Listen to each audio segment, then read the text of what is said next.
আল্লাহ তাআলা বলছেন কবিরা গুনাহ তোমরা যদি না করো সগীরা গুনাহ আমলনামায় থাকবে না, আমি মাফ করে দেব। অন্য আয়াতে আল্লাহ বলেন ইন্নাল হাসানাতি ইউযহিবনাস সাইয়্যাত। মানুষ যখন কিছু ভালো কাজ করে তারা শুধু ভালো কাজের সওয়াবই পায় না, ভালো কাজ করলে আমি সওয়াব দেই, সাথে সাথে ভালো কাজের কারণে আমলনামার সগীরা গুনাহ মাফ করে দেই। ইন্নাল হাসানাত নিশ্চয় ভালো কাজ ইউযহিবনা সরিয়ে দেয় আস-সাইয়্যাত গুনাহগুলো। মাহফিলে এসেছেন, এখানে মাহফিলে আসলে যতক্ষণ আপনি নফল নামাজে দাঁড়ায়া থাকতেন যত সওয়াব পেতেন, মাহফিলে বসে থাকলে ওই সওয়াব আমলনামা আল্লাহ লিখতে থাকবে। এটা ইলমের মজলিস, এটা দার্সের মজলিস। এখানে আমরা যারা এসেছি, আমরা বক্তারাও এসেছি আল্লাহর বান্দাদেরকে কোরআনের কথা হাদিসের কথা শোনাবো। আর যারা আমরা শুনতে এসেছি, আমরা এখানে কেউ সোনার বাংলা গান শুনতে আসি নাই। আমরা এখানে কোনো গায়ক গায়িকা নায়ক নায়িকার নাচ দেখতে আসি নাই। যে কয়জন আমরা আসছি বাড়ি থেকে যখন রওনা দিছি, আমরা শ্রোতারাও কোরআন হাদিসের কথা শোনার নিয়তেই আসছি। এখন শুনলে সওয়াব পাবেন, আর এক্সট্রা যেটা পাবেন সেটা রাসূলুল্লাহ সাল্লাল্লাহু আলাইহি ওয়াসাল্লাম বলেছেন, মান খারাজা লিতালাবিল ইলমি কানা কাফারাতাল লিমা মাদা। প্রিয় নবীজি বলেন, যখন কেউ ইলম শিখার জন্য ঘর থেকে বের হয়, কদমটা দেওয়ার সাথে সাথে আল্লাহ অতীতের সগীরা গুনাহগুলা মাফ করতে থাকে। ومن يضلل فلن تجد له وليا مرشدا وأشهد أن لا إله إلا الله وأن محمدا عبده ورسوله أما بعد فقد قال الله تعالى في كلامه المجيد أعوذ بالله من الشيطان الرجيم بسم الله الرحمن الرحيم إن تجتنبوا كبائر ما تنهون عنه نكفر عنكم سيئاتكم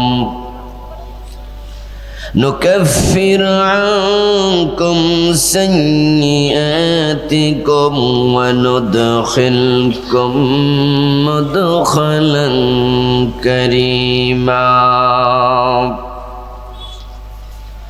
قال النبي صلى الله عليه وسلم المسلم من سلم المسلمون من لسانه ويده أو كما قال النبي عليه الصلاة والسلام.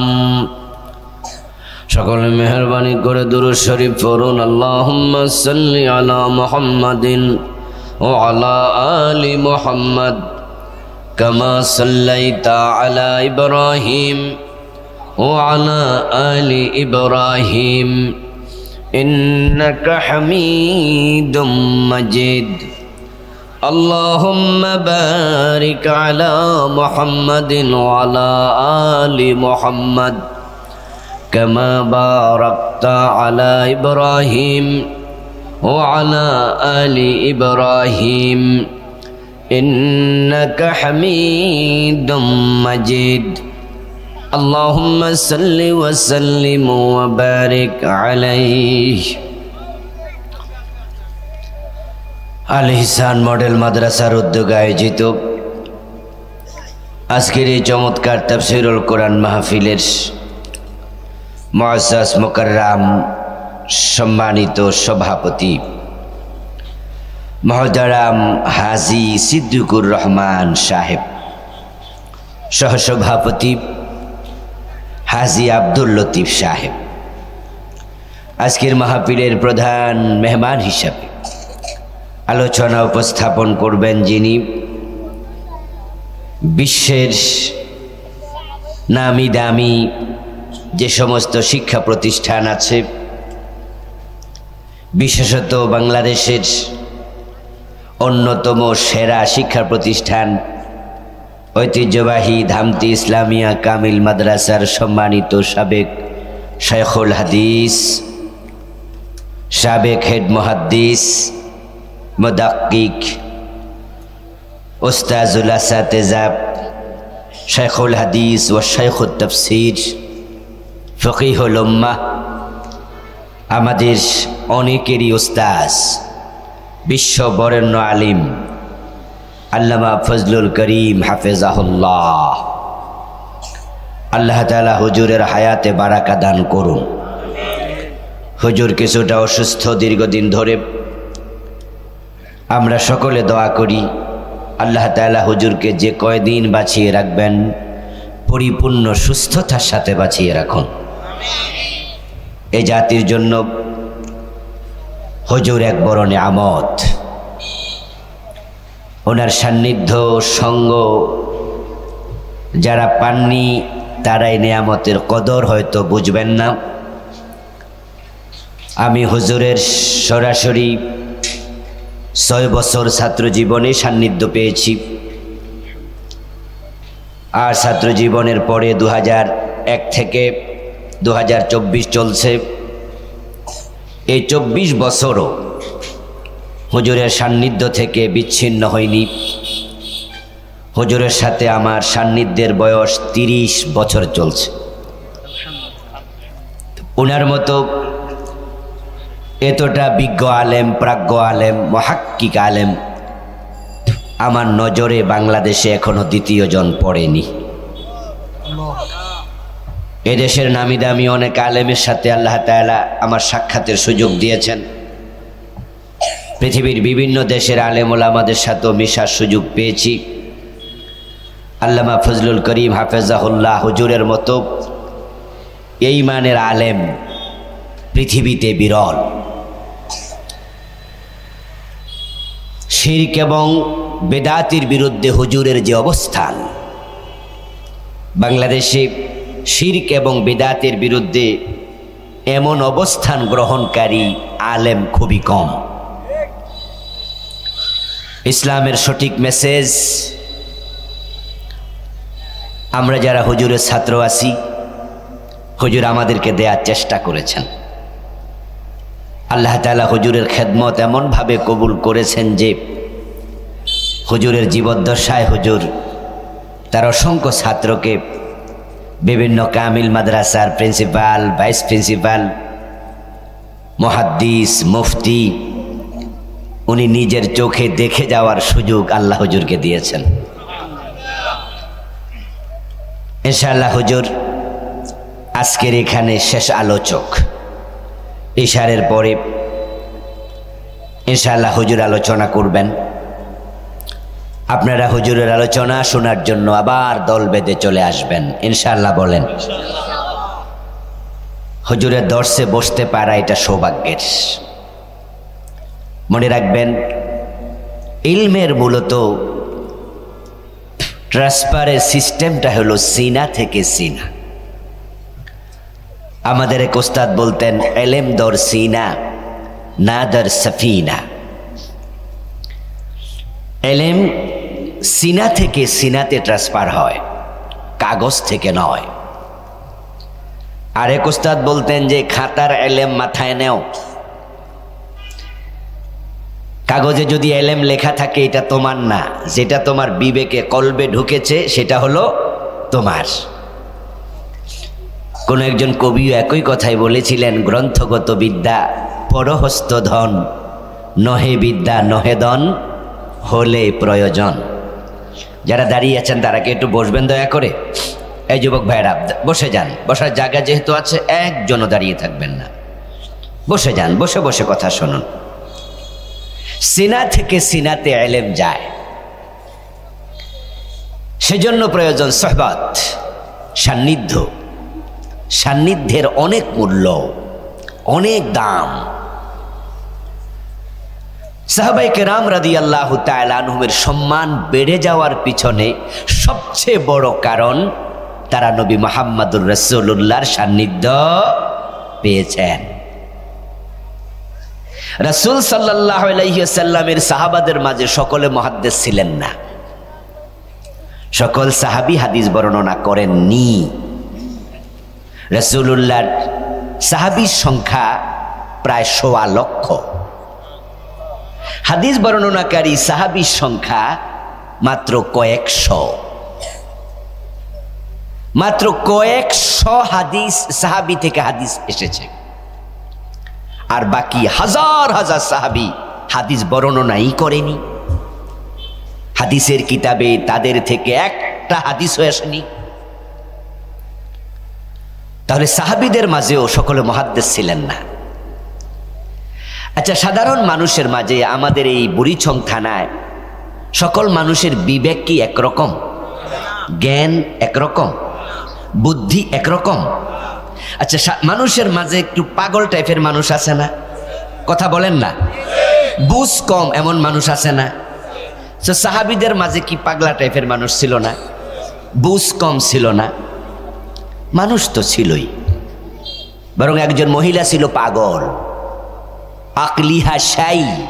হাদিসের বর্ণনা, তার প্রবলেম ছিল মাথায়। রাসূলের কাছে এসে একদিন বললেন, ইয়া রাসূলুল্লাহ, আপনার সাথে আমার কাজ আছে। রাবি বলতেছেন ও আকলিহা শাই, তার মাথা ছিল বিগড়ানো, পাগলি। প্রিয় নবী সাল্লাল্লাহু আলাইহি সাল্লাম ওই মহিলাকে বললেন, ইয়া উম্মা ফুলান আইয়ুসিকাকে শিইতে, তুমি যে বললা আমার সাথে তোমার কাজ আছে। রাসূলুল্লাহকে এসে ধরছে যে চলেন, আপনার সাথে আমার কাজ আছে। তো রাসূল বলে, তুমি কোন গলিতে যেতে চাও, কোন রাস্তায় যেতে চাও, কোথায় আমাকে নিতে চাও? ওই পাগলি মহিলা বলে, এই রাস্তায়। মদিনার প্রেসিডেন্ট তার সাথে চলে গেলেন, সুবহানাল্লাহ। তাকেও সময় দিলেন, তার প্রয়োজন পূর্ণ করলেন। আমি বুঝাতে চাইলাম সাহাবীদের মাঝে একটু মাথায় প্রবলেম, বুঝ কম, একটু পাগলা এমন দুই একজন ছিল না? আমার দোস্ত শুনুন, যেই সাহাবীর বুঝ কম, মাথায় সমস্যা, সবচেয়ে বড় তাবি আব্দুল্লাহ ইবনে মুবারক, সুফিয়ান আস-সাউরি রাহিমাহুমাল্লাহ, যারা তাবিদের মাঝে বিশ্বমানের মুহাদ্দিস।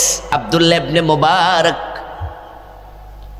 আব্দুল্লাহ ইবনে মুবারকের নাম শুনে নাই এমন আলেম পৃথিবীতে পাবেন না। ছোট আলেমরা ওনার নাম শুনেছে, আর যারা ওনার নাম শোনে না তাদের আলেম দাবি করা ঠিক। সুফিয়ান আস-সাউরির নাম শুনে না এমন আলেম পৃথিবীতে আপনি পাবেন না। ছোট আলেমরাও শুনেছে, যারা দাখিল আলেমে পড়ে তারাও সুফিয়ান আস-সাউরির নাম শুনেছে। ইমাম বুখারীর উস্তাদ, অনেক বড় বড় আলেম, তাবি। ওই তাবিদের মাঝে যারা 1 নাম্বার রোল নাম্বার শুরু, আর সাহাবীদের মাঝে যে পাগলা কম বুঝ সাহাবী, সম্মান কি তাবির বড় আলেম মুহাদ্দিসের বেশি না ওই পাগলা সাহাবীর বেশি? কারণ সে রাসূলের সোহবত পেয়েছে। হাদিসের মুহাদ্দিস ছিল না, সাহাবীদের মাঝে মাছ দইরা খাইছে এমন জেলে ছিল না, কৃষি কাজ করছে এমন কৃষক ছিল না, কাপড় সিলাইছে এমন দর্জি ছিল না, হান্ডি পাতিল বানাইছে এমন কুমার ছিল না, লোহার কাজ করে আনতা খন্তা দা কুড়াল বানাইছে এমন কামার ছিল না। কথা বলে না কেন ভাইরা?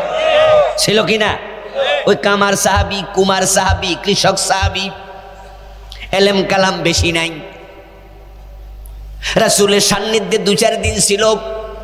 বাড়ি মদিনা থেকে 500 মাইল দূরে। জীবনে হয়তো একদিনে মদিনায় এসেছে, রাসূলের সাক্ষাৎ পেয়েছে, আর জীবনে কোনোদিন মদিনায় আসে নাই, রাসূলকে দেখেও নাই। দেখেছে জীবনে কয়বার? ওই সাহাবী এলেম কালাম বেশি শিকারও সুযোগ পায় নাই, মরুভূমিতে ওঠ চড়াইছে, এমন সাহাবী ছিল না? হাদিসের মাঝে 1 নাম্বার যিনি আলেম, সবচেয়ে বড় মুহাদ্দিস ইমাম বুখারীর উস্তাদের উস্তাদ, দাদা উস্তাদ, কিন্তু জীবনে রাসূলকে একদিন দেখছে আর কোনোদিন দেখে নাই, কোনো হাদিসও ভালো জানে না, অল্প কিছু শিখেছে, মরুভূমিতে মরে গেছে। ওই বড় মুহাদ্দিস তাবির দাম বেশি না কৃষক রাখাল সাহাবীর দাম বেশি? কেন দাম বেশি? কারণ সে জীবনে একবার রাসূলের সোহবত পেয়েছে। সোহবত অনেক দামি জিনিস। তাই গরম লাগতেছে, একটু ফ্যান ট্যান দিয়েন, হাত ফাঁকা অথবা টেবিল ফ্যান। লক্ষ্য করে শুনুন, রাসূলুল্লাহর সোহবত একদিন পেয়েছে, একদিন মানে এমন হতে পারে 1 ঝলক পেয়েছে। ঈমান এনেছে, মক্কায় হজ করতে এসেছে। রাসূলও হজ করার জন্য মক্কায় গেছে বিদায় হজে। ওই সাহাবী বিদায় হজের দিন রাসূলের সামনে বসেছে। রাসূলুল্লাহ সাল্লাল্লাহু আলাইহি ওয়াসাল্লাম বিদায় হজে ভাষণ দিছে। ওই সাহাবীর সাথে সামনাসামনি মুসাফা হয় নাই, হ্যান্ডশেক হয় নাই। রাসূল তাকে লক্ষ্য করে কোনো কথাও বলে নাই, সেও রাসূলের সাথে কথা বলার চান্স পায় নাই। কারণ বিদায় হজের দিন সাহাবী ছিল 1,14,000-এর মতো। রাসূল তো সবার সাথে কথা বলার সময় পাবেন না, এটা স্বাভাবিক। কিন্তু আপনাদের মতো মাঠে বসে রাসূলের বক্তৃতা শুনেছে 20 মিনিট 15 মিনিট, এই যে চলে গেল, জীবনে আর দেখা হয় নাই। ওই লোকটাও সাহাবী। এই 15 বছরের সোহবতের কারণে তার দাম এমন বেড়েছে, সে আব্দুল্লাহ ইবনে মুবারকের চেয়েও দামি হয়ে গেছে।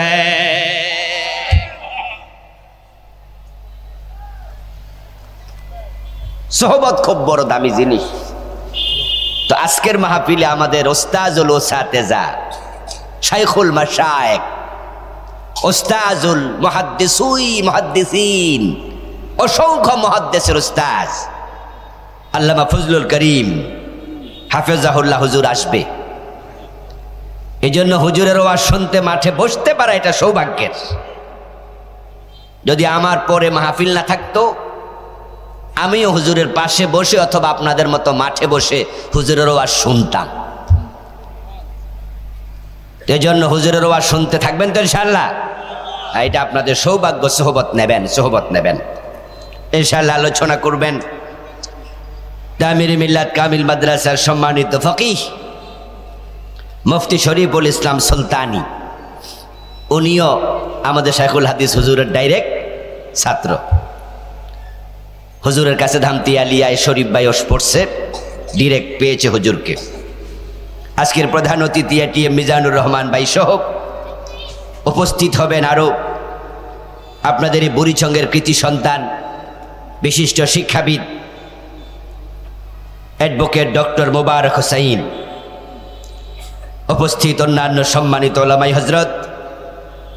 ইসলামী সঙ্গীত একটি শুনিয়ে আমাদের হৃদয়কে আলোড়িত করেছেন সুর সম্রাট, বাংলাদেশের ইসলামী সঙ্গীত অঙ্গনের শ্রেষ্ঠ সুরকার মহতারাম শিল্পী বশিউর রহমান ভাই। উনি অলরেডি আমাদের সাথে বসে আছেন মঞ্চে। ওনার ইসলামী সঙ্গীতের আমি একজন গুণমুগ্ধ শ্রোতা। ভাই আরও ইসলামী সঙ্গীত আপনাদের শোনাবেন। দোয়া করছি আল্লাহ তাআলা বশিউর রহমান ভাইয়ের কণ্ঠকে আরও দারাজ করে দিন।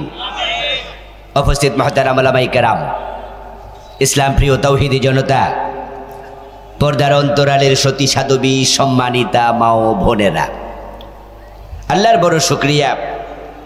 মাগরিবের পরপর কোরআনের এই মাঠে, কোরআনের আহ্বানে, কোরআনের কথা বলার জন্য আল্লাহ আমাদেরকে উপস্থিত হওয়ার তৌফিক দিলেন। কোরআনের কথা শোনার মতো আল্লাহ মন দিলেন, সুস্থতা দিলেন। এজন্য আমরা শুরুতেই আল্লাহ তাআলাকে শুকরিয়া জানাই, কৃতজ্ঞতা জানাই, কালিমাত শুকর ফরি আলহামদুলিল্লাহ। ছোট ভাইরা বসে যাও, ভলান্টিয়ার রাখেন এক দুইজন, যেন একজনও দাঁড়িয়ে না থাকে, যে আসে তাকে একটু বসাই দেবেন। প্রিয় দিনী ভাইয়েরা, আমি আপনাদের সম্মুখে পবিত্র কোরআন মাজিদ থেকে সূরাতুন নিসায়ের 31 নম্বর আয়াতে কারিমা তিলাওয়াত করেছি। প্রিয় নবী মুহাম্মদুর রাসূলুল্লাহ সাল্লাল্লাহু আলাইহি ওয়াসাল্লামের পবিত্র মুখ অনুসৃত একখানা ছোট্ট হাদিসে নববী পাঠ করেছি। আল্লাহ তাআলা তৌফিক দান করলে এখান থেকে কিছু কথা বলবো ইনশাআল্লাহ। আল্লাহ তাআলা এই কথাগুলোকে আমাদের সকলের নাজাতের উসিলা বানিয়ে দিন, বলেন আমিন। সূরা আন-নিসার 31 নম্বর আয়াতে আল্লাহ তাআলা বলছেন, ইন তাজতানিবু, যদি তোমরা বিরত থাকো, যদি তোমরা পরিহার করো, কাবাইরা, কবিরা গুনাহগুলো, মা তুনহাউনা আনহু, যেগুলো থেকে তোমাদেরকে নিষেধ করা হয়েছে, তোমাদেরকে যা থেকে বিরত থাকতে বলা হয়েছে, যদি সেই কবিরা গুনাহগুলো তোমরা পরিহার করো, নুকাফির আনকুম সাইয়্যাতিকুম, আল্লাহ বলছেন তোমরা যদি কবিরা গুনাহ ছেড়ে দাও, তোমাদের সগীরা গুনাহগুলো আমি আল্লাহ নিজে মাফ করে দেব।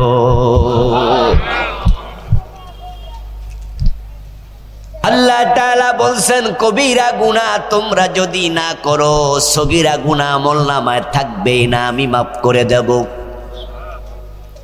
অন্য আয়াতে আল্লাহ বলেন, ইন্নাল হাসানাতি ইউযহিবনাস সাইয়্যাত, মানুষ যখন কিছু ভালো কাজ করে তারা শুধু ভালো কাজের সওয়াবই পায় না, ভালো কাজ করলে আমি সওয়াব দেই, সাথে সাথে ভালো কাজের কারণে আমলনামার সগীরা গুনাহ মাফ করে দেই।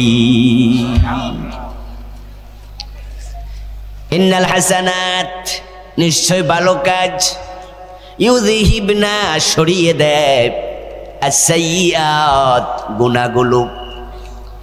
মাহফিলে এসেছেন, এখানে মাহফিলে আসলে যতক্ষণ আপনি নফল নামাজে দাঁড়ায়া থাকতেন যত সওয়াব পেতেন, মাহফিলে বসে থাকলে ওই সওয়াব আমলনামা আল্লাহ লিখতে থাকবে। এটা ইলমের মজলিস, এটা দার্সের মজলিস।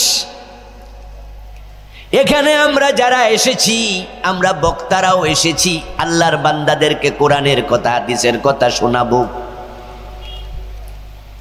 আর যারা আমরা শুনতে এসেছি, আমরা এখানে কেউ সোনার বাংলা গান শুনতে আসি নাই, আমরা এখানে কোনো গায়ক গায়িকা নায়ক নায়িকার নাচ দেখতে আসি নাই। যে কয়জন আমরা আসছি, বাড়ি থেকে যখন রওনা দিছি, আমরা শ্রোতারাও কোরআন হাদিসের কথা শোনার নিয়তেই আসছি। এখন শুনলে সওয়াব পাবেন, আর এক্সট্রা যেটা পাবেন সেটা রাসূলুল্লাহ সাল্লাল্লাহু আলাইহি সাল্লাম বলেছেন, মান খারাজা লিতালাবিল ইলমি কানা কাফারাতাল লিমা মাদা। প্রিয় নবীজি বলেন, যখন কেউ ইলম শিখার জন্য ঘর থেকে বের হয়, কদমটা দেওয়ার সাথে সাথে আল্লাহ অতীতের সগীরা গুনাহগুলা মাফ করতে থাকে। প্রশ্ন হতে পারে, আল্লাহ আমাদেরকে এত মাফ কেন করেন? আমরা যদি কবিরা গুনাহ না করি তিনি সগীরা মাফ করে দেবেন। আমরা ভালো কাজ করলে আমলনামায় সওয়াবের পাশাপাশি গুনাহ মাফ করেন। ইলম শিখার জন্য ঘর থেকে বের হলে আল্লাহ অতীতের সগীরা গুনাহ ক্ষমা করতে থাকেন কেন? উত্তর হলো একটা, আমলনামায় গুনাহ থাকলে গুনাহ জাহান্নামের কারণ হয়। আমলনামার গুনাহ আমাদের জান্নাতের পথে বাধা হয়ে দাঁড়ায়। আর আল্লাহ চায় না আল্লাহরে ভালো মানুষগুলো জাহান্নামে যাক। তাই তিনি ওসিলা ধরে ধরে গুনাহ মাফ করে দেয়। আমার প্রিয় ভাইরা, আপনারা বলুন তো, আল্লাহ তাআলা যত মাখলুক বানাইছে সবচেয়ে প্রিয় মাখলুকের নাম কি? আরে মানুষ বলতে চায় না রে, বলেন না, আল্লাহর সবচেয়ে প্রিয় মাখলুকের নাম কি? মানুষ। আল্লাহ যত মাখলুক বানাইছে সবচেয়ে সেরা মাখলুকের নাম কি? মানুষ হলো আশরাফুল মাখলুকাত। ও দোস্ত, যেদিন বিয়ে করার জন্য দুলাপ মেয়ের বাড়িতে রওনা দেয়, সাথে 100, 200, 300 বরযাত্রী যাই থাকুক না কেন, সেদিন বড় টুপি, সুন্দর টুপি, ভালো পোশাকটা কার গায়ে থাকে? বুড়ি সঙ্গের মানুষ কি বিয়া শাদী করে নাই নাকি? সবচেয়ে সুন্দর টুপি, ভালো কাপড়টা কার গায়ে থাকে? ওই দুলা সেদিন নাম্বার 1 মানুষ, 1 নাম্বার। এবার বলুন তো, দুলার চেয়ে দেখতে সুন্দর, দুলার চেয়ে স্বাস্থ্য মোটা এমন বরযাত্রী 2-1 জন নাই? কিন্তু সেদিন ওই মোটা বেটা রোল নাম্বার 1 নাকি? বরযাত্রীদের মাঝে 300 জন 200 জনের মাঝে দেখতে চামড়া সাদা, নাদুস নুদুস মোটা কাটা রোল দুলা যদি কালো হয়, রোল নাম্বার 1 সেদিন কার? সুন্দর আলীর না দুলার? এই 300 জন মানুষের মাঝে দুলার চেয়ে শিক্ষিত লোক 2-4 জন আছে না নাই? কিন্তু সেদিন রোল নাম্বার 1 কার? বিয়ের দিন দুলা যেমন সবার মাঝে নাম্বার 1, আল্লাহর মাখলুকের মাঝে মোটা আছে অনেক মাখলুক, হাতি অনেক মোটা, কিন্তু সৃষ্টির মাঝে সেরা কে? বিয়ের দিন দুলা যেমন, মাখলুকের মাঝে মানুষ ঠিক তেমন। ও ভাই আমার, বিয়ের দিন দুলা বেজ্জতি হোক, দুলা ছোট হোক, এটা যেমন বর পক্ষ কনে পক্ষ কেউ চাইবে না, বরং দুলাকে সেদিন সবাই সম্মান দেয়।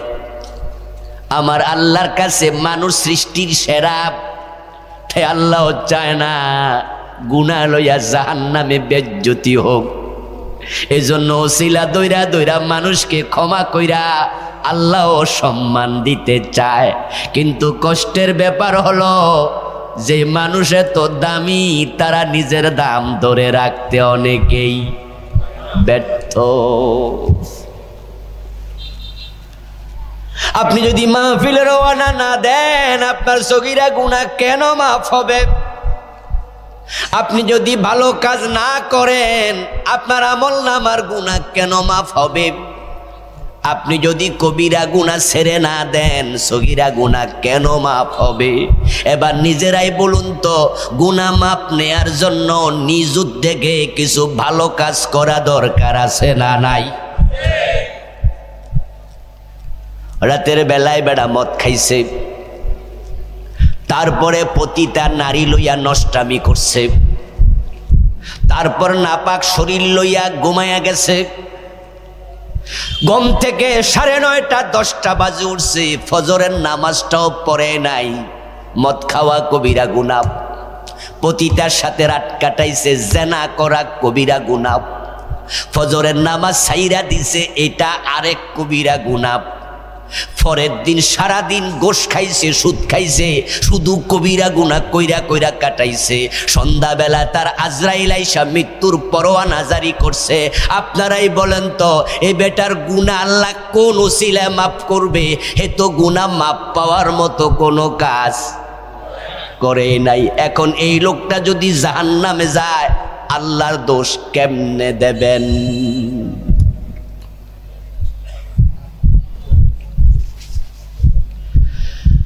আপনাকে আল্লাহ উসিলা ধরে ধরে মাফ করতে চায়।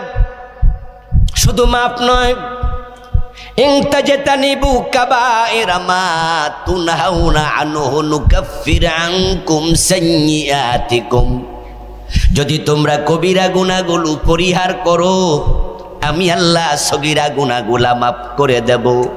অতটুকু বলে আয়াত শেষ করেন নাই, এবার বলতেছে ওয়ানুদখিলকুম মুদখালান কারীমা, তোমরা কবিরা গুনাহ যদি ছেড়ে দাও আমি সম্মানের ঘর জান্নাতে তোমাদের প্রবেশ করাবো। আজকের এই মাহফিল আপনারা যারা এসেছেন সবাই জান্নাতে যেতে চান তো? আল্লাহকে জানাইয়া দেন না, বলেন না জান্নাতে যেতে চান? হ্যাঁ, জান্নাত চাইয়েন আল্লাহর কাছে, এটা চাইয়া নিতে হয়। কারণ আমাদের যে আমল, এই আমল কইরা বেহেশত বহু দূরের কথা। নামাজে দাঁড়াইছেন, মন চলে গেছে কংসনগর বাজার। আপনার নামাজ আল্লাহ কেন নেবে? আল্লাহ আপনার সামনে দাঁড়ানো, আর আল্লাহরে রাইকা নামাজে খাড়াইয়া মন পাঠাই দিছেন বাড়িতে, অথচ আপনি মসজিদে। নামাজে দাঁড়ানোর পরে শুরু থেকে শেষ পর্যন্ত নামাজের ভিতর থেকে মন একবারের জন্য ছোটে নাই, এমন নামাজি আমরা কয়জন আছি? খুব জটিল। আমিও মাঝে মাঝে নামাজে খাড়ানোর সময় সিদ্ধান্ত নেই যে আজকে আল্লাহু আকবার কইয়া যে খাড়ামু, সালাম ফিরানো পর্যন্ত মন কোথাও যেতে দেব না, ডাইরেক্ট আল্লাহর সাথে আজকে রাখমু। দেখি যে 3 মিনিট পরে আর নাই। কিছুক্ষণ পরে দেখি মন আমাকে না বলে এক জায়গায় রওনা দিস, আবার ধরে মাস আনি মন নামাজের ভিতরে, কিছুক্ষণ পরে আবার ছুটা যায়। এমন কিছু কথা নামাজে মনে হয় যেটা গত সপ্তাহ চেষ্টা কইরাও মনে করতে পারি নাই। এরকম আমার হয় শুধু একা, ঠিক না? কি আপনাদেরও হয়? নামাজের বাহিরে ভুলে গেছিলাম, এটা মনে করতেছি আরে জিনিসটা যে কি জানি, মনেই হয় না। নামাজে খারাইলে শয়তান হাজির করে, কই দিলাম যা। আচ্ছা, আমাদের মন নামাজে না নামাজের বাহিরে, মনের খবর সবচেয়ে বেশি কে জানে? তো যে আল্লাহ সব জানে, তিনি যদি দেখেন তার সামনে খাড়াইয়া মন অন্য জায়গায় পাঠাই দিছেন, আপনার এই নামাজ তিনি কেন নেবেন? তিনি তখন ভাববেন তোর কাছে আমার চেয়ে বাজারের গুরুত্ব বেশি। তুই যে নামাজে খাড়াইয়া তোর অফিসের চিন্তা করলি, এতে বোঝা যায় আমি আল্লাহর চেয়ে তোর অফিসের গুরুত্ব। তুই যে নামাজে দাঁড়াইয়া এটা ওইটা নিয়ে ভাবলি, আমি আল্লাহর চেয়ে তুই ওইটাকে কেন বেশি গুরুত্ব দিলি? তোর নামাজ নিমুনা, যা ফালাই দিলাম। এবার আপনাদের জিজ্ঞাসা করতে চাই, এই দোষে যদি নামাজ পড়ে যায় তাহলে আল্লাহ পর্যন্ত গেছে এই পর্যন্ত কত রাকাত? قال رسول الله صلى الله عليه وسلم لن ينجي أحدكم عمله, সহিহ বুখারীর হাদিস। ও দুনিয়ার মানুষ, আমল করো, তবে শুনিও তোমাদের কারো আমল তাকে জাহান্নাম থেকে নাজাত দেবে না। যে আমল তোমরা করো এই আমল দিয়া জান্নাত পাইবা না। জাহান্নাম থেকে মুক্তি পাওয়ার জন্য তোমার আমল এনাফ না। লান লান লান, ভবিষ্যৎকালে দৃঢ়তার সাথে কোন জিনিসকে না করার জন্য লান শব্দ আসে। লাইয়ুনজিয়া, কোনো দিন নাজাত দেবে না। এই হাদিস শুনে একজন সাহাবী দাঁড়ালেন, কিলা ইয়া রাসূলুল্লাহি আওয়ালা আনতা, দাঁড়ায়া বললে ইয়া রাসূলুল্লাহ, বুঝেছি আমাদের আমল তো ভালো না, আমল আবার মন্দ, সওয়াবের সাথে গুনাহ ঢোকে, আমলের মাঝে রিয়া ঢোকে, মনের মাঝে ইখলাস থাকে না, তারপরে আবার তাড়াহুড়া তো আছেই। এমন নামাজ পড়ি রুকু থেকে সোজা হয়ে খাড়াই না, 2 সেজদার মাঝে ভালো করে বসি না, সুবহানা রাব্বিয়াল আলা 3 বার তাড়াতাড়ি পড়ালা, এমন ভাবে তাসবিহ পড়ে কি উচ্চারণ করছে বোঝে না, এক নিঃশ্বাসে 7 আয়াত সূরা ফাতিহা শেষ। এমন নামাজ আল্লাহ কেন নেবে? কিন্তু রাসূল, আপনার নামাজ তো বড় ভালো, আপনি নামাজে দাঁড়াইলে পা ফুলে মোটা হয়ে যেত, এত লম্বা নামাজ। আপনি রুকুতে গেলে মা আয়েশা বলেন, আমার রাসূল এত লম্বা রুকু দিতেন, আমি ভাবতাম তিনি সেজদার কথা বুঝি ভুলেই গেছেন। প্রিয় নবীজি সেজদায় গেলে আমি মাঝে মাঝে ভয় পেতাম আমার রাসূল বুঝি সেজদার মাঝে ইন্তেকাল করেছেন। আমি পায়ে ধরে টিপ দিতাম, রাসূলুল্লাহ পা নাড়া দিলে বুঝতাম তিনি জীবিত আছেন। হুজুর আপনি তো সাওমে বেসাল রাখেন,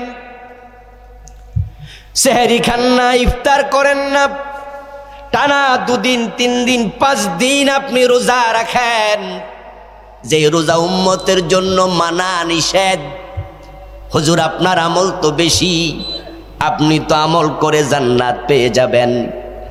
রাসূলুল্লাহ জবাব দেন, লা ইল্লা আইয়াতাগাম্মাদানি আল্লাহু বিরহমাতিহি। ও আমার সাহাবারা শোনো, আমল করে জান্নাত পাওয়ার মতো আমল করার সামর্থ্য আমি নবী মুহাম্মাদেরও নাই। আমিও আমল করে জান্নাত পাবো না, তবে আমি জান্নাত পাবো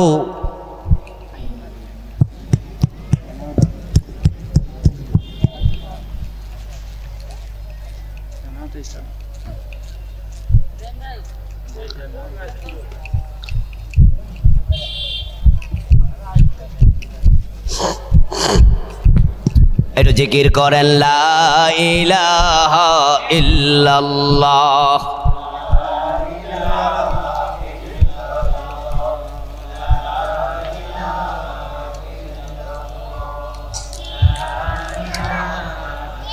কষ্ট হইতেছে না? আচ্ছা আস্তে আস্তে দেন।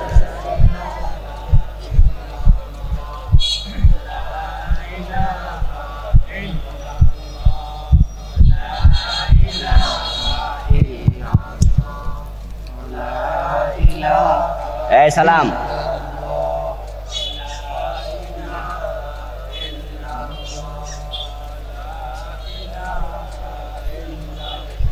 এই কংসনগরের দিকে না? এই শোনো, গাড়ি ওইদিকে রাখে, গাড়ি এদিকে ফিরে এসে ওদিকে ফিরে, আমরা ওদিকে যাবো। ড্রাইভারকে বলো, লা ইলাহা ইল্লাল্লাহু মুহাম্মাদুর রাসূলুল্লাহ। আল্লাহর হাবিব বলেন, ইল্লা ইয়াতাগাম্মাদানি আল্লাহু বিরহমাতিহি। আমি নবী মুহাম্মদ জান্নাত পাবো, আর জান্নাত পাওয়ার কারণ আমার আল্লাহ আমাকে রহমতের চাদর দিয়ে আবৃত করে রেখেছে। সুবহানাল্লাহ। আমার প্রিয় ভাইয়েরা, রাসূলুল্লাহ যদি রহমতের মাধ্যমে জান্নাত খোঁজে, আমরা আল্লাহর জান্নাত পাওয়ার জন্য আমলের উপর নির্ভর করব না, আল্লাহর রহমত দরকার। তা আপনারা জান্নাতে যেতে চান তো ইনশাআল্লাহ? আচ্ছা, জান্নাতে যেতে চাইলে যে কাজটা করতে হবে সেটা হলো ইনতাস্তানিবু কাবায়েরা। আল্লাহ বলছে কবিরা গুনাহ যদি ছেড়ে দাও। ইনকে আরবিতে বলে হরফে শর্ত। আলেম ওলামারা এগুলো খুব বোঝে, আপনারা সাধারণ মানুষ সব বুঝবেন না, কিন্তু কিছু তো বুঝবেন। শর্ত এমন এক জিনিস যেটা পূর্ণ না হলে পরেরটা পূর্ণ হয় না। আরবিতে একটি কায়দা আছে, নিয়ম আছে, ইজা ফাতাল শারতু ফাতাল মাশরুত। শর্ত যদি ফাউত হয়, পূর্ণ না হয়, পরেরটা মাশরুত বলে, সেটাও ফাউত হবে, পূর্ণ হবে না। যেমন নামাজ পড়ার জন্য অজু করা শর্ত। আচ্ছা, কেউ যদি অজু ছাড়া অপবিত্র অবস্থায় নামাজ পড়ে, নামাজ হবে তো? অজু বাদ, নামাজও বাদ। অজু ভেঙ্গে গেছে, নামাজ শেষ, নামাজও ভেঙ্গে গেছে। আল্লাহ বলছেন, তাজতানিবু কাবাইরা মা তুনহাউনা আনহু। যদি তোমরা নিষিদ্ধ কবিরা গুনাহগুলো ছেড়ে দাও, নুদখিলকুম মুদখালান কারীমা, তাহলে সম্মানের স্থান জান্নাতে আমি প্রবেশ করাবো। এতে বোঝা যায় যে কবিরা গুনাহ ছাড়বে না, সে জান্নাত পাওয়ার সম্ভাবনা নাই। জান্নাত পাওয়ার জন্য কবিরা গুনাহ ছেড়ে দিতেই হবে, এই শর্ত দিয়েছেন কে? এই মাইকল আওয়াজ বাড়াও, মাইকল আসেনি? দৌড় মারো ভাই, হ্যাঁ মাইকের আওয়াজ বাড়াও। জান্নাত পাওয়ার জন্য কবিরা গুনাহ ছাড়ার শর্ত কে দিলেন? বলেন বলেন, কথা বলেন, কে দিয়েছেন? আচ্ছা, জান্নাত বানাইছে কে? জান্নাতের মালিক কে? জান্নাত দেবেন কে? কোন পীর সাহেব হুজুর, কোন ওলিয়া উলিয়া? জান্নাত দেওয়ার ক্ষমতা কোন নবীর নাই। নবীদের যে জান্নাত সেটাও দেবেন কে? নবীর জান্নাত কার হাতে? এজন্য হাসরের দিন আল্লাহ যখন রেগে যাবেন কাহার সুরত ধারণ করে, তখন নবীরাও কি বলবে? নফসি নফসি নফসি, আমার কি উপায়, আমার কি উপায়। আমার প্রিয় ভাই, জান্নাত যিনি দেবেন তিনি বলছেন কবিরা গুনাহ ছেড়ে দাও। কবিরা গুনাহ এবং জান্নাত একসাথে পাওয়া যায় না। এজন্য যারা জান্নাতে যেতে চায় তারা কবিরা গুনাহ করবে না, এবং যে কবিরা গুনাহগুলো হয়ে গেছে সেগুলো থেকে তারা তওবা করে। কারণ তওবা যদি না করেন, কবিরা গুনাহ আমলনামায় থাকে, একটা কবিরা গুনাহ জান্নাতের পথে অন্তরায় হয়ে যেতে পারে। আমাদের বাংলাদেশের লোকদের একটা ভুল চিন্তা আছে, সেটা হলো আচ্ছা গুনাহ করলে করছি আর কি, সুদ খাইলে খাইছি আর কি, নামাজ তো আর সারি না। আচ্ছা ঘোষ খাইলে খাই আর কি, রোজা তো আর সারি না। আমাদের চিন্তা হলো আমরা দুইটা একসাথে চালাব। এই জন্য 5 ওয়াক্ত নামাজি সুদে টাকা লাগায় এমন লোক ভারেল্লা আছে না নাই? ও মনে করছে নামাজ তো পড়তেছে, সুদ খাইলে খাই আর কি। আল্লাহ তাআলাকে তারা লামসাম একটা বুঝ দিয়া জান্নাত খোঁজে। আচ্ছা বলুন তো, আদম আলাইহিস সালাম আল্লাহর কথা কয়টা শুনে নাই জান্নাতে? জোরে বলেন, কয়টা? একটা। আল্লাহ আদমকে কি জান্নাতে থাকতে দিছেন? আদম আলাইহিস সালামকে আল্লাহ বলেছিলেন ফালা তাকরাবা হাদিহিস শাজারা ফাতাকুনা মিনাজ জালিমিন, ওই গাছের কাছে যেও না আদম হাওয়া, গেলে তোমরা জালেম হয়ে যাবে। ফাদাল্লাহুমা বিগুরুর, তাদের দুইজনকে শয়তান ধোঁকা দিল। তারা শয়তানের কথায় প্রলুব্ধ হলো, ওই গাছের কাছে চলে গেল। ফালাম্মা যাকাশ শাজারা, এবং দুইজন মিলে গাছের ফল ভক্ষণ করল। বাদাত লাহুমা সাওয়াতুহুমা, আল্লাহর কথা লঙ্ঘন করে গাছের কাছে গিয়ে গাছের ফল খাওয়ার সাথে সাথে দুইজনের গায়ের মাঝে জান্নাতের যে পোশাক ছিল, পোশাক নিজে নিজে খুলে পড়ে গেল। আল্লাহ তাআলা দুইজনের জান্নাতের পোশাক শরীর থেকে খুলে নিয়ে দুইজনকে ল্যাংটা বানায়া, উলঙ্গ বানায়া ছেড়ে দিলেন। তফিকা ইয়াকসিফানি আলাইহিমা মিন ওয়ারাকিল জান্নাহ, দুইজন জান্নাতের গাছের পাতা ছিঁড়ে লজ্জাস্থান আবরণ করতে, আবৃত করতে শুরু করে দিলেন। এবং যখন জান্নাতের পোশাকটা দেহ থেকে খসে পড়ে গেল, তখন দুইজন বুঝে নিলেন কাজটা ঠিক হয় নাই। ক্বালা রব্বানা যালামনা আনফুসানা, দুইজন আল্লাহর কাছে তাওবা করতে শুরু করে দিলেন। আমার দোস্ত লক্ষ্য করুন, আদম এবং হাওয়া আলাইহিমাস সালাম আল্লাহর একটা কথা শুনে নাই, আল্লাহ জান্নাতের পোশাক খুলে নিয়ে গেছে। দুইজনে আল্লাহর কাছে কান্নাকাটি করে তাওবা করল। আল্লাহ তাদের তাওবা কবুল করলেন বটে, কিন্তু জান্নাতে আর রাখলেন না, দুইজনকে দুনিয়ায় পাঠাইয়া দিলেন। একটা গুনাহ করলে জান্নাতে থাকা যায় না, একটা গুনাহ করলে জান্নাতের পোশাক গায়ে থাকে না। এই কথাগুলো আল্লাহ কোরআনে আলোচনা করে আমাদের বুঝায়, ও আদমের সন্তানেরা, তোমাদের মা তোমাদের বাবা আমার একটা কথা শোনে নাই, আমি পোশাক খুলে নিয়েছি। একটা কথা শোনে নাই, আমি জান্নাত থেকে বের করে দিয়েছি। আর তোমরা সুদে টাকা লাগাইয়া, অফিসে ঘোষ খাইয়া, সারাদিন হারাম কাজ করে আমলনামায় কবিরা গুনাহ ভর্তি কইরা জান্নাতের স্বপ্ন দেখো কেমনে।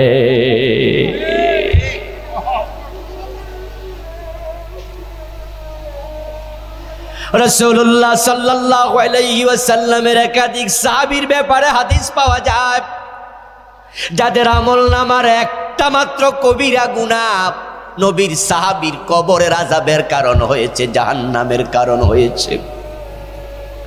আর আমরা ডজন ডজন কবিরা গুনাহ করতেছি, জান্নাতের স্বপ্ন দেখছি। নবীজি মুহাম্মদ সাল্লাল্লাহু আলাইহি ওয়াসাল্লাম যুদ্ধের ময়দানে, যুদ্ধ চলছিল, আল্লাহর হাবিবের কাছে এসে এক ব্যক্তি খবর দিল, ইয়া রাসূলুল্লাহি ফুলানুন কাদ উস্তুশহিদা, ও রাসূল আজকের যুদ্ধ অমুক শহীদ হয়ে গেছে। ওই ব্যক্তির নাম বলেছে, সে রাসূলুল্লাহর খাদেম ছিল, আল্লাহর নবী তাকে খুব ভালো করে চিনে। আজকের যুদ্ধে মুসলমানদের পক্ষ হইয়া জিহাদের মাঠে যুদ্ধ করতে করতে সে আজকে শহীদ হয়েছে। যে দেখছে সে আইসা বলতেছে, হুজুর অমুক তো শহীদ হয়ে গেছে। প্রিয় নবীজি শুনে বললেন, কাল্লা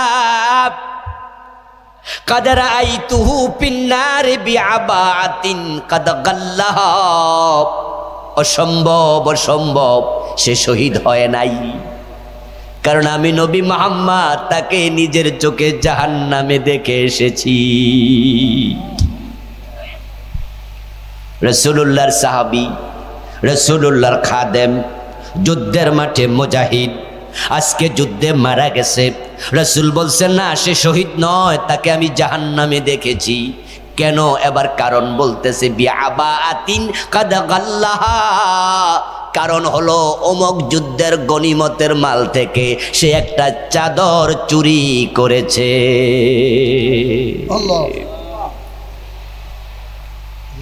গনিমতের মাল থেকে আমি নবীকে না বলে একটা চাদর চুরি করে নিয়ে গেছে। ওই চুরির অপরাধে আল্লাহ তার শাহাদাতটা কবুল করেন নাই। এই চুরি করা চাদরের ব্যাপারে লোকটা তাওবা করে নাই, আমলনামায় গুনাহটা থেকে গেছে। তা আকাশের মালিক তার উপর নারাজ, যুদ্ধের মাঠে মরও শহীদ হতে পারল না। আর আমরা সুদের টাকা, ঘুষের টাকা, কবিরা গুনাহ, কোরআনের আইনের বিরোধিতা, মাজারে গিয়ে সেজদা, মরা পারের পীরের কাছে সন্তান চাওয়া, গলার মাঝে তাবিজ ঝুলাইয়া চলা, কুফরি মতবাদের পিছনে চলা, 53 বছর মানুষের আইনে চলছে দেশ, এই দেশ আল্লাহর আইনে চালানোর চেষ্টা না করা, নিজের মেয়েটাকে বোরকা সালাই স্কুলে পাঠানো, নিজের বউটা বোরকা ছাড়া যায় মার্কেটে, কত কবিরা গুনাহ প্রতিদিন করি, অথচ আমরা জান্নাতের স্বপ্ন দেখছি। প্রিয় নবীজি সাল্লাল্লাহু আলাইহি ওয়াসাল্লাম মদিনার এক কবরস্থানের পাশ দিয়ে যাচ্ছিলেন। মাশাআল্লাহ, আজকের সম্মানিত প্রধান অতিথি আমাদের মিজান ভাই, ভালো আছেন নি আপনি? আপনি দোয়া করবেন, ভালো আছেন না? এই ভাই চেয়ার দেন, বসতে দেন, বসতে দেন, ভাইকে বসতে দেন।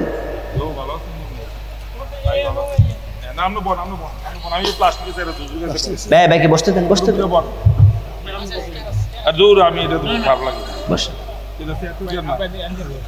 আচ্ছা ভাই আসেন তো কিছুক্ষণ। আচ্ছা প্রিয় ভাইয়েরা, বলছিলাম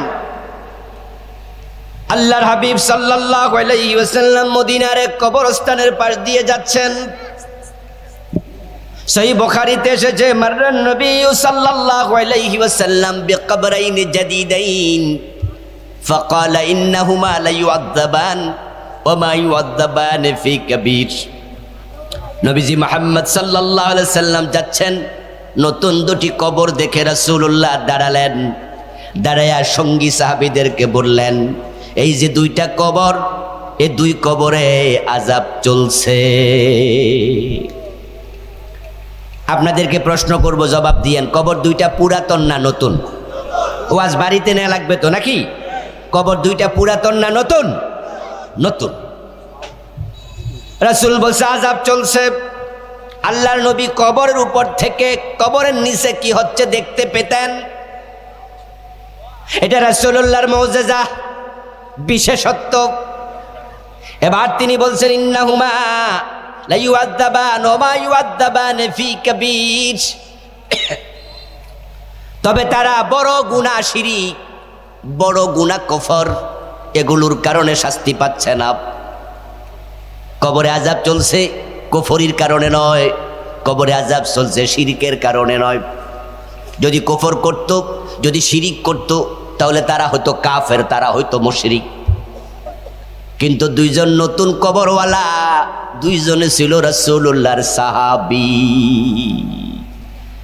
সাহাবীরা শিরিক করলে আর সাহাবী থাকে না।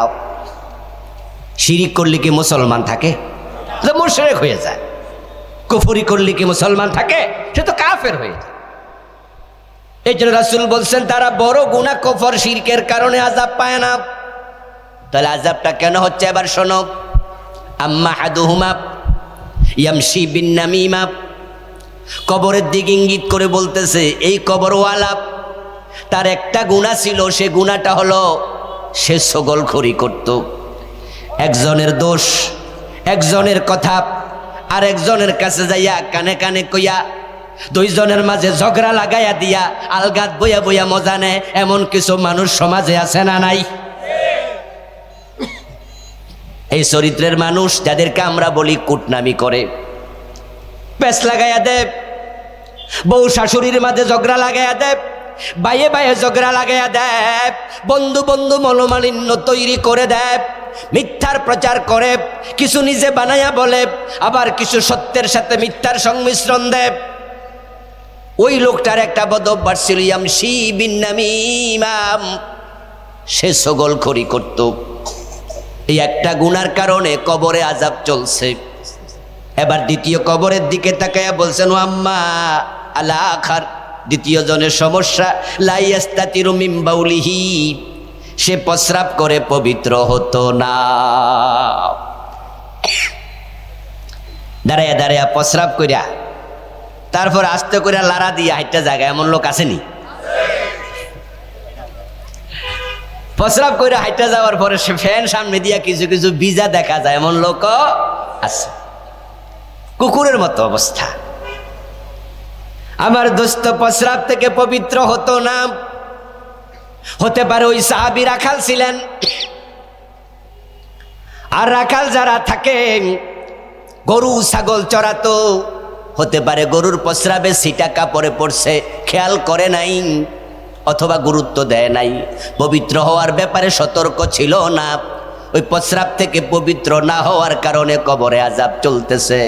যদি একটা করে গুনাহ থাকলে সাহাবীর কবর আযাব হয়, ওই গনিমতের মাল থেকে চাদর চুরি করেছে, ওই ছগলখড়ি করেছে, প্রস্রাব থেকে পবিত্র হয় নাই, তাই কবরে আযাব চলছে। এখন আমরা যারা আজকের মাঠে আছি, নিজের আমলের দিকে তাকালে যদি আমল নামায় গুনাহ দেখা যায়, আর এই গুনাহ লইয়া এখন মরেন, কবরে আযাব হওয়ার সম্ভাবনা আছে না নাই? সাবধান মুসলমান, সাবধান। হঠাৎ করে খবর আসছে কংসনগরের অমুক হুজুর বা অমুক হাজি সাহেব বিষ খাইয়া মারা গেছে, ফাঁসিতে ঝুলছে। মানুষ যখন বিষ খাইয়া মরে, ফাঁসিতে ঝুলে মরে, এমন খবর আমাদের কাছে আসে, আমরা সবাই একটু আফসোস করি। আমরা বলি আহা, লোকটা করলো কি?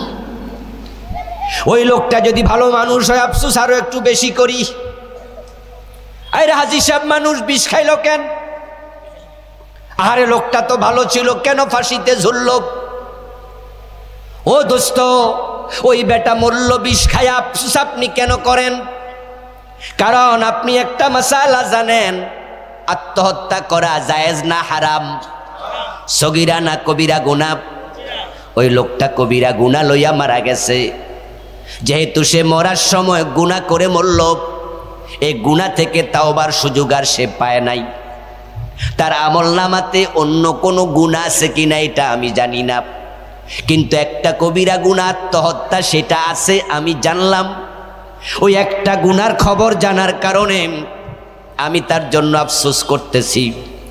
এবার আপনাদের কাছে আমার প্রশ্ন, তার একটা কবিরা গুনাহ শুইনা যদি তার জন্য আপনি আফসোস করেন, ভাবুন তো আপনার আমল নামায় কবিরা গুনাহ একটা আছে না আরো বেশি? তাহলে নিজের জন্য আফসোস করবেন কবে?